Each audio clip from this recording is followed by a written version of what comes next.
Hai guys, hari ini panas sekali di Tokyo. Ini sekarang sudah akhir Agustus ya, jadi tapi masih tetap panas ini di Tokyo. Panasnya gila bener. Hari ini karena nganggur guys ya, aku mau bikin vlog tentang drone ya. Tapi aku mau share sama kalian ini tentang sebenarnya ngedrone di Jepang ini boleh atau enggak ya. Jawabannya boleh ya. Jadi akhir-akhir ini aku mulai banyak dengar dari tamu-tamu tur yang aku bawa, itu pada banyak yang bawa drone ke Jepang ya. Tapi mereka nggak tahu mau ngedrone di mana. Yang pasti satu yang aku tahu ya, ini udah nggak usah belajar tentang hukumnya. Yang pasti ngedrone di Tokyo nggak boleh guys, itu ya. Ngedrone di Tokyo itu sama sekali nggak boleh. Jadi kalau sampai ngedrone di Tokyo ya ketangkep ya, tulisannya sih hukumnya itu kena 500.000 yen ya. Jadi kalau dikurskan sekarang dalam rupiah itu sekitar 65 juta rupiah ya kalau ketangkep ya. Jadi bagi kalian yang datang ke Jepang ya, repot-repot bawa drone ya, apalagi drone-nya ada yang besar kan ya, jangan sampai ngedrone di Tokyo ya. Ngedrone di Tokyo itu sebenarnya boleh, tapi harus minta izin ya, minta izin. Nah ini aku mau bahas mengenai hukum drone di Jepang dulu sebelum aku cerita lebih lanjut ya. Yuk. Oke, jadi hukum nomor satu kalau tentang drone di Jepang itu, jadi ini fly only at daytime ya.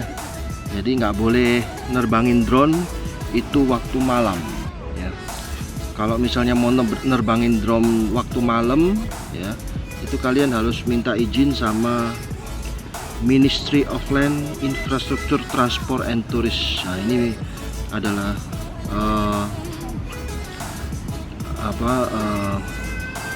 bagian pemerintah yang berwenang tentang masalah drone ini. Nah yang kedua itu adalah don't fly in highly populated areas ya. Jadi ini ada aplikasi di iPhone guys, ini biasanya aku pakai ini, namanya Drone Maps. Kalian bisa download di App Store ya, Drone Maps itu. Jadi di sini kalau dipencet itu akan keluar kayak tanda merah-merah gitu ya. Itu kalau ada tanda-tanda merahnya ini guys, ini berarti kalian nggak boleh ngedrone di sini. Karena kenapa? Alasannya satu, populasinya ada banyak. Ini ya, ini Tokyo guys. Jadi Tokyo ini semuanya merah. Jadi makanya nggak boleh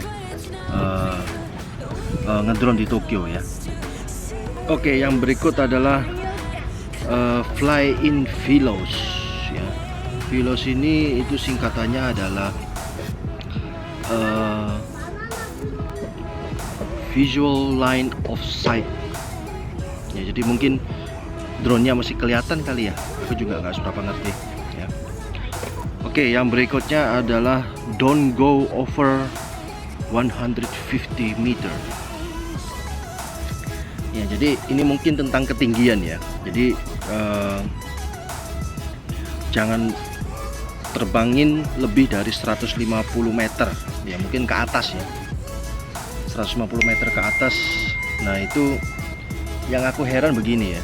Jadi misalnya ada kayak polisi gitu ya, itu menegur kita, itu dia bilangin jangan terbangin lebih 150 meter. Itu caranya gimana ya? Padahal drone itu kan kita tahu 150 meter itu kan cuma dari aplikasi di HP ya. Jadi aku bingung. Nah yang berikut ya, don't fly within 9 km of an airport ya. Jangan terbangin di dalam range 9 km ya dari airport. Iyalah, kalau airport sudah pasti jelas nggak boleh ya, karena di situ kan itu fasilitas pemerintah ya, fasilitas umum yang dimana banyak kegiatan di udaranya ya, jadi kayak kapal pesawat terbang ya. Itu kalau nerbangin di daerah situ, kalau misalnya nabrak gimana ya, jadi sudah pasti nggak boleh. Itu di drone maps yang kalian kalau nanti mau tahu, itu ada kayak wilayah airport gitu, itu ada apa kayak bulat-bulat gitu, itu wilayah airport ya, itu nggak boleh nerbangin di dekat-dekat situ. Itu ada tandanya kok, jadi gampang dimengerti ya. Don't fly over events or place where a lot of people gather. Jadi jangan terbangin drone ya dimana itu ada banyak orang lagi ngumpul ya, atau ada kumpulan orang di situ ya, yang artinya populasinya lagi banyak di situ. Jadi contoh, meskipun tempat itu sepi ya, dimana di situ ada orang berkumpul karena ada suatu event, jadi kayak festival gitu, ada upacara ya, itu jangan ya.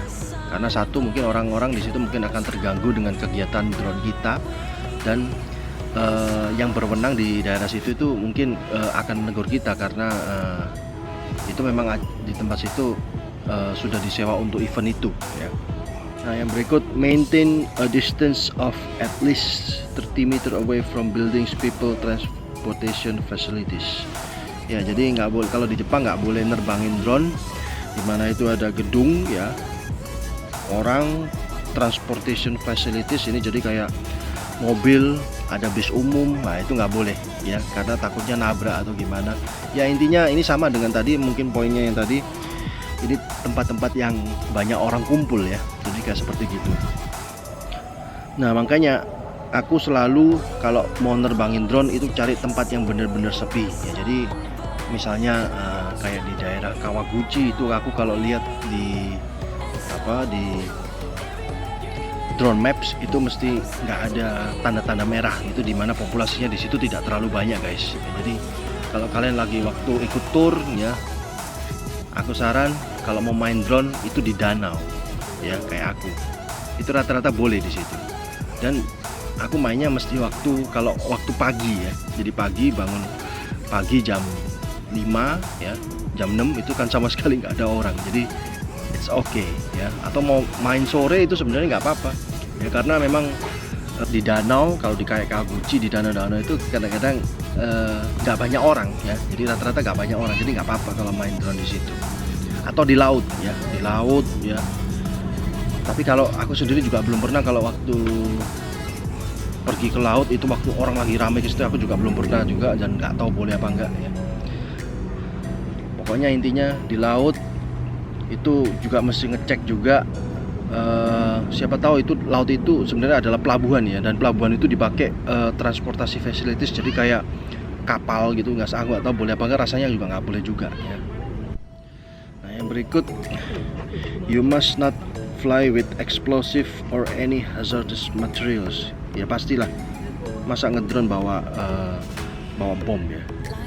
Berikutnya lagi, you must not drop any objects from your UAV. UAV itu artinya yaitu drone-nya itu. Ya mungkin lagi main-main drone, drone-nya dibawa apa gitu, jadi kayak setauku drone yang kameranya bisa dicopot tuh kayak itu drone-nya GoPro ya. Nah itu kan kameranya bisa dicopot. Atau kalau kalian main-main ngangkat sesuatu pakai drone, itu nggak boleh jatuhin barang dari drone karena berbahaya. Nah yang terakhir ya, jadi kalau kalian mau ngedrone, setelah ngecek kawasan itu populasinya sedikit atau tidak lewat aplikasi drone maps di iPhone ya, biasanya aku di iPhone itu, be aware of local rules on drones. Jadi di kawasan itu ada yang berwenang atau enggak, itu dia melarang main drone di situ atau tidak ya. Itu kalian mesti ngecek itu. Jadi kalau misalnya kayak di hutan gitu, nggak ada siapa-siapa kan, pasti itu sudah nggak ada yang peduli ya kalian ngapain di situ ya, main drone atau gimana, itu kan nggak ada yang peduli. Jadi mesti cek dulu, kadang-kadang di situ ada peraturan jangan ngedrone atau gimana ya. Tapi rata-rata kalau di danau itu nggak apa-apa sih ya, main drone nggak apa-apa. Jadi makanya aku mesti milih di danau, di laut, pokoknya yang istilahnya yang orang sepi deh di situ ya, boleh. Oke guys, jadi itu tadi tips sharing dari aku mengenai hukum drone di Jepang ya. Jadi kalian kalau ke Jepang boleh main drone atau tidak. Oke, sebagai penutup dari vlog ini guys, yuk mari kita ngedrone ya.